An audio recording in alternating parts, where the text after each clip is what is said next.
Auzubillahiminash-shaytanir-rajim, Bismillahir-Rahmanir-Rahim. और today's topic is evaporation. Evaporation is basically the property of liquid. Liquid जो है ये बेशुमार प्रॉपर्टीज़ हमारे सामने एग्जिबिट करते हैं, जिसके अंदर सबसे इम्पॉर्टेंट इस दुनिया में मेरी नज़र में सबसे ज़्यादा इम्पॉर्टेंट चीज़ जो है दैट इज़ evaporation. अगर evaporation नहीं होगी तो वाटर साइकिल नहीं चल सकता. अगर वाटर साइकिल नहीं चलेगा तो हम लोगों को पीने का पानी तक मैसर नहीं आता. स्टार्ट करते हैं, देखते हैं कि व्हाट इज़ evaporation. Evaporation की अगर हम बात करें, evaporation is basically the conversion of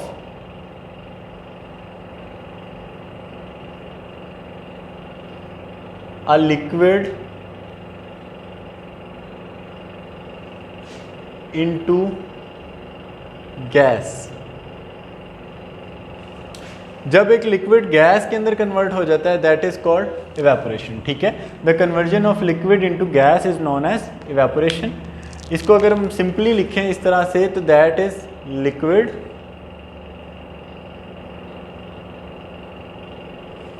और लिक्विड कन्वर्ट हो रहा है गैस में.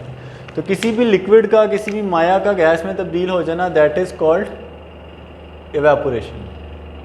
इसको इवेपोरेशन कहा जाता है. ठीक है, मैं फिर एक्सप्लेन कर देता हूँ, रिपीट कर देता हूँ कि evaporation is basically the conversion of a liquid into gas. किसी भी लिक्विड का गैस के अंदर कन्वर्ट होना दैट इज़ इवेपोरेशन. लिक्विड जब गैस में कन्वर्ट हो जाता है तो इसको कहते हैं इवेपोरेशन. और जब लिक्विड गैस में कन्वर्ट हो रहा होता है तो हम उसे कहते हैं कि लिक्विड इवेपोरेट हो रहा है. लिक्विड इवेपोरेट होकर गैस में कन्वर्ट हो जाता है. अगर हम कंडेंसेशन की बात करें तो condensation is basically reverse of evaporation. Evaporation का जो रिवर्स फिनोमेना है that is condensation. If evaporation is the conversion of a liquid into gas, अगर इवेपोरेशन हम लिक्विड का गैस में कन्वर्ट होना कंसिडर करते हैं तो अगर हम इसका रेसिप्रोकल ले लें, अगर हम इसका ऑपोजिट देखें तो that is condensation is basically the conversion of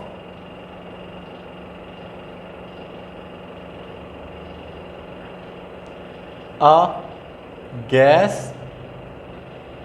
into liquid. किसी भी गैस की जो कन्वर्जन है लिक्विड के अंदर दैट इज कंडेंसेशन. ठीक है, कंडेंसेशन की अगर हम बात करें तो कंडेंसेशन के अंदर आपके पास कोई गैस है, ये गैस कन्वर्ट हो जाती है लिक्विड के अंदर.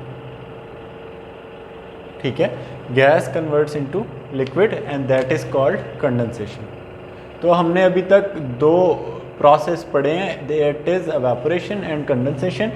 Evaporation is basically the conversion of a liquid into gas and the conversion of a gas into liquid is called condensation. तो ये एक दूसरे के रेसिप्रोकल प्रोसेसेस हैं, एक दूसरे के उलट रिएक्शंस हैं. ठीक है, अगर हम बात करें एंडोथर्मिक प्रोसेस की, एंडोथर्मिक प्रोसेस का मतलब है ऐसा रिएक्शन जिसके अंदर एनर्जी एब्जॉर्ब होती है.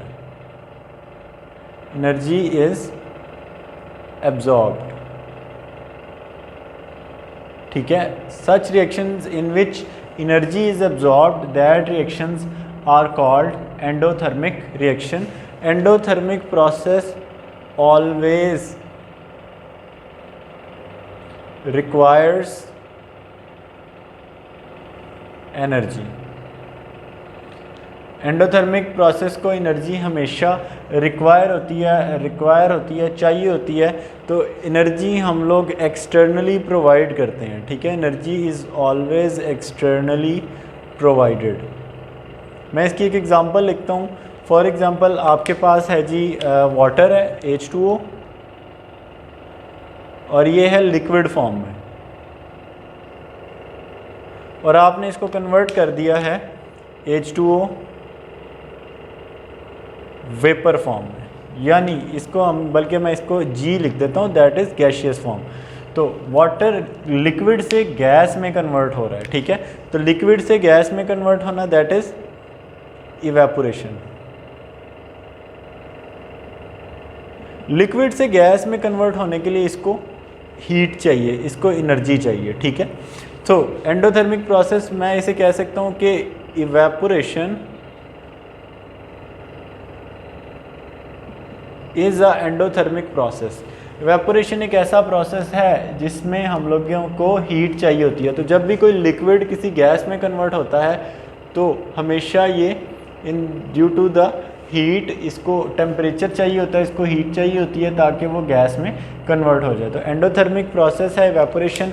लिक्विड से कन्वर्ट होने के लिए गैस में जो है वो हीट चाहिए होती है। लेट से अगर मैं कहूँ कि 1 मोल वाटर को 1 मोल गैस में कन्वर्ट करने के लिए आपको जो हीट चाहिए that is delta H of vaporisation, that is 40.7 kilojoule per mole. ठीक है, 40.7 किलो जॉल हीट आपको रिक्वायर होती है, फिर जाके आपके पास 1 मोल वाटर जो है वो कन्वर्ट हो जाते हैं 1 मोल गैस के अंदर।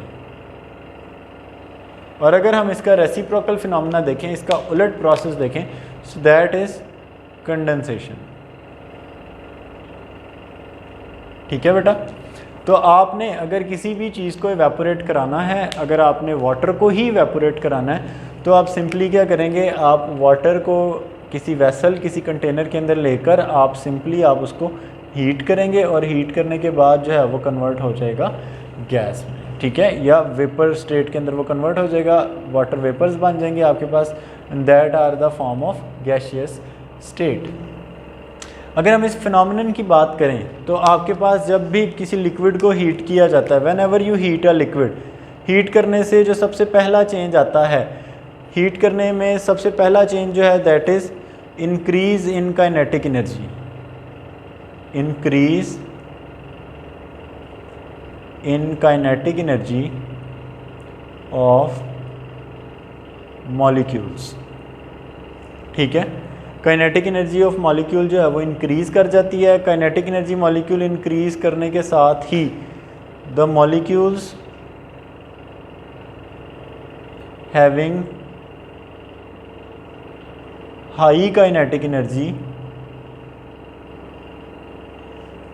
Leaves the surface and ultimately they converts into vapors, और वेपर जो है दैट इज़ बेटा जी आ गैस स्टेट। ठीक है, वेपर जो है वो एक गैशियस स्टेट है। जैसे ही हम उसको हीट करते हैं तो वो वेपर में कन्वर्ट हो जाती है। इसकी मैं डायग्राम अगर आपके सामने बनाकर दिखाऊं तो आपके सामने डायग्राम कुछ इस तरह से है कि ये आपके पास लेट से एक बीकर है और बीकर के अंदर आपने एक लिक्विड ऐड कर दिया। इस बीकर को आप रख देते हैं बंसन बर्नर के ऊपर, एक ट्राईपोड स्टैंड है ये, और यहाँ पर आप इसको हीट करने के लिए यहाँ पर ये बंसन बर्नर जो है वो चला देते हैं। ठीक है, अब जैसे ही इसको हीट मिलती जाएगी, ठीक है, there is an increase in temperature, temperature increase होगा, इसके अंदर मौजूद जो इसके मॉलिक्यूल्स हैं उनकी काइनेटिक एनर्जी के अंदर इजाफा होता चला जाएगा। अब कुछ की काइनेटिक एनर्जी बहुत ज़्यादा होगी, कुछ की काइनेटिक एनर्जी जो है वो एवरेज होगी। जिनकी काइनेटिक एनर्जी एवरेज से ज़्यादा होगी वो इस एनर्जी बैरियर को पार करके बाहर आ जाएंगे। ठीक है, वो इस सरफेस बैरियर को पार करके बाहर आके इस तरह से बाहर आ जाएंगे, and that are said to be evaporated. ठीक है, ये क्या हो गए हैं, इवेपोरेट। तो ये इवेपोरेटेड हैं, ये है जी आपके पास गैस स्टेट और ये है आपके पास लिक्विड स्टेट। तो जैसे ही लिक्विड का टेम्परेचर इंक्रीज होगा लिक्विड कन्वर्ट हो जाएगा गैस में, and that is called evaporation. अगर हम इवेपोरेशन और टेम्परेचर की बात करें तो हम सिंपली इसमें से एक रिलेशनशिप ड्रॉ कर सकते हैं कि evaporation is directly proportional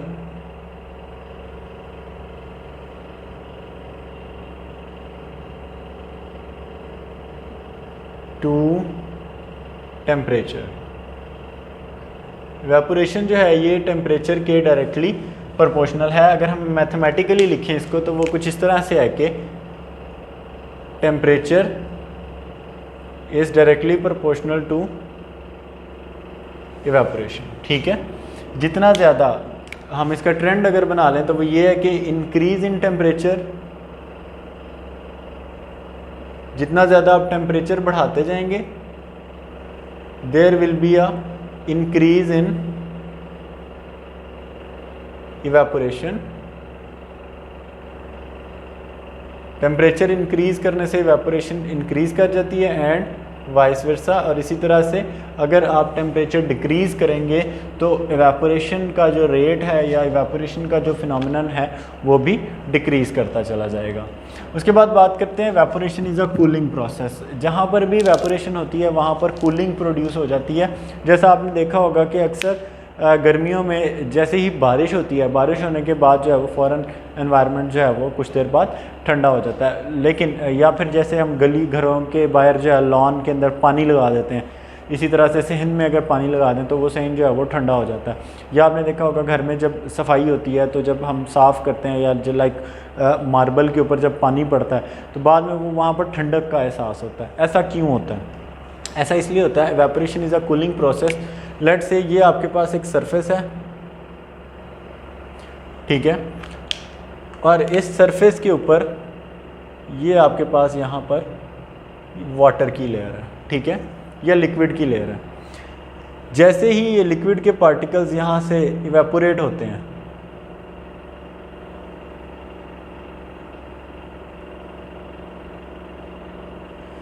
तो ये इवेपोरेट होते वक्त अपना सारी की सारी ये जो यहाँ ये टेम्परेचर इंक्रीज़ करता है, ये अपने साथ इस टेम्परेचर को इंक्रीज़ कर लेते हैं, गेन करते हैं और ये कन्वर्ट हो जाते हैं वेपर्स फॉर्म में, ठीक है। ये वेपर्स में कन्वर्ट हो जाते हैं टेम्परेचर एब्जॉर्ब करके।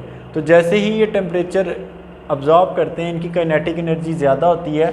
इस टेम्परेचर को कंपनसेट करने के लिए इस जगह से ये टेम्परेचर एब्जॉर्ब हो जाता है। सो whenever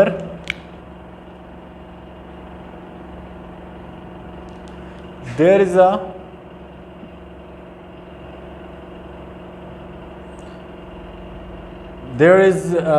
an evaporation phenomena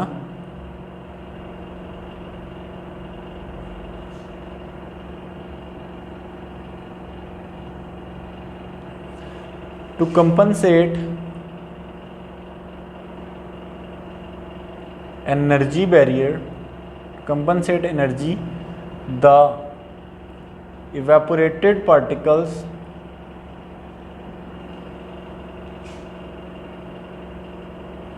absorbs the surrounding energy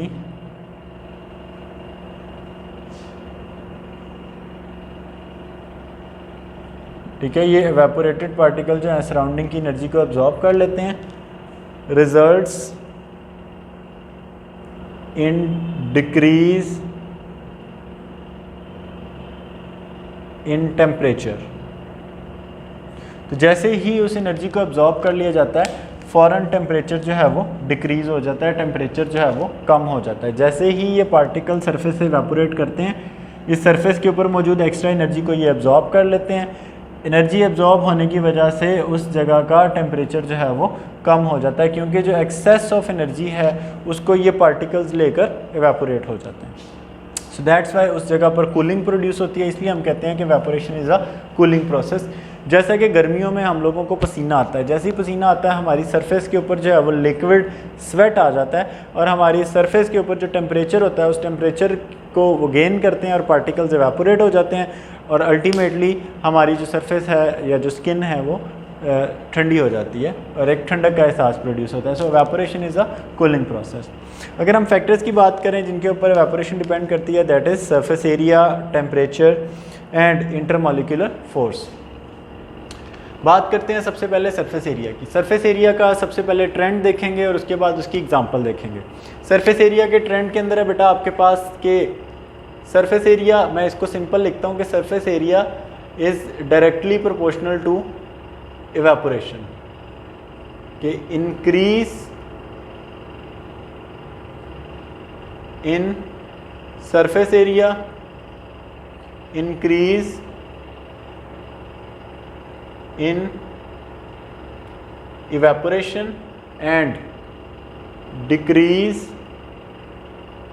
in surface area ultimately decrease in evaporation। ठीक है, इसकी एग्जांपल मैं आपको इस तरह से देता हूँ कि जी बेटा आपके पास ये एक प्लेट है और एक आपके पास ये लेट से बॉटल है।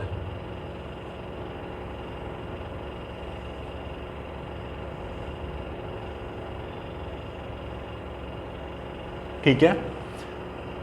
अब आपने मुझे बताना है कि आपके पास इस प्लेट के अंदर जो है वो आपने इसके अंदर वाटर रख दिया या कोई लिक्विड रख दिया, और इस बॉटल के अंदर भी आपने एक लिक्विड रख दिया।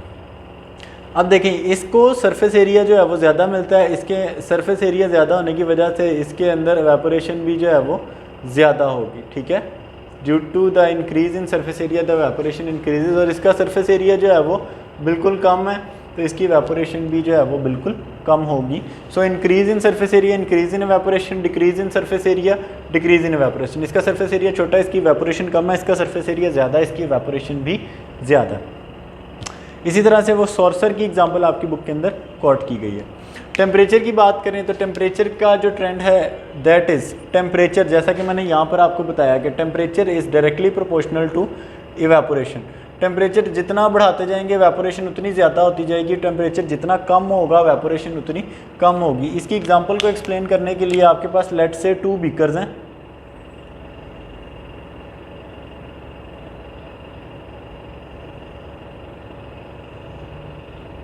और मैं इन दोनों बीकर्स में जो है वो पानी रख देता हूँ। एक बीकर जो है बेटा ये आपके पास है 20 डिग्री सेल्सियस के ऊपर, और एक बीकर है आपके पास 90 डिग्री सेल्सियस के ऊपर। इस बीकर को जो है मैं ट्राइपॉड स्टैंड के ऊपर रख के लेट से इस तरह से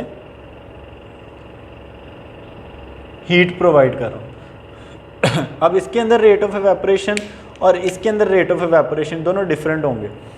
इसके अंदर एवेपोरेशन कम होगी, जबकि इसके अंदर एवेपोरेशन जो है ये बहुत ज़्यादा होगी।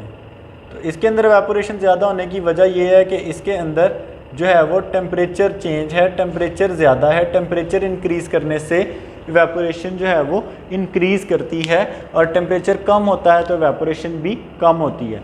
आपकी बुक के अंदर जो एग्जांपल लिखी है उसके अंदर hot water containing container and cold water containing container की है, कि वो कहता है कि एक प्लेट में आपके पास ठंडा पानी है और एक प्लेट में आपके पास जो है वो गर्म पानी है। तो पहले जो है वो गर्म पानी एवेपोरेट हो जाता है और फिर ठंडा पानी एवेपोरेट हो जाता है। मैंने इसको ज़्यादा सिंपल करके आपके सामने जो है वो बता दिए कि एक बीकर में आपके पास जो वाटर है that is on 20 degree Celsius और दूसरे में आपके पास 90 है। तो 20 वाले की एवेपोरेशन का रेट कम होगा और 90 वाले की एवेपोरेशन का रेट जो है वो ज़्यादा होगा। इंटरमॉलिक्यूलर फोर्सेस के ट्रेंड की अगर हम बात करें तो इसका ट्रेंड मैं कुछ इस तरह से लिख रहा हूँ। देखें बेटा, intermolecular forces are inversely proportional to the rate of evaporation, यानी इंटरमॉलिक्यूलर फोर्सेस जितनी स्ट्रॉन्ग होंगी एवेपोरेशन जो है वो उतनी कम होगी।